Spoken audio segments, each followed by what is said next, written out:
A Republican congressman from Florida continues pushing for more access to medical marijuana. He and a group of activists on Capitol Hill argue there are too many barriers in the way of patients receiving treatment. Others say legal changes should proceed with caution. Our Washington Bureau's Alana Austin reports. Amy Catterton and her husband traveled from North Carolina to Washington, D.C. Wednesday. Catterton, who has battled breast and bone cancer, says compared to other opiates she was prescribed, cannabis made the biggest difference in managing symptoms. My quality of life has changed.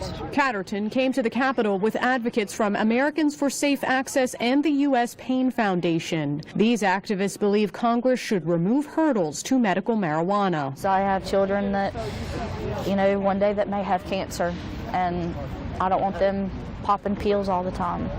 This is a better, 100% better alternative.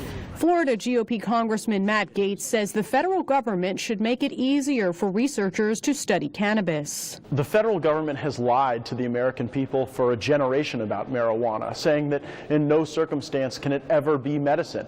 That's just not true. Earlier this year, Gaetz introduced a bill that would make the Drug Enforcement Agency classify marijuana as a less dangerous substance. Right now, it's categorized on par with heroin and LSD. I'm fighting for real research opportunities so that we can get past some of the antiquated dogmas. Kevin Sabet of Smart Approaches to Marijuana expresses concerns on proposed legal changes to cannabis. The question is, what's the right public policy? And I don't think that simply rescheduling marijuana and changing the designations on marijuana and allowing a free-for-all is the right way to do it. Sabet says marijuana could unlock medical solutions for sick Americans, but he urges lawmakers and regulators to take a cautious approach. He also argues many researchers are marijuana, but they might lack funding. We have to ensure that what everybody is getting is something that has some oversight. Although dozens of states have opened the door to medical marijuana in some form or fashion, that's all technically in violation of federal law.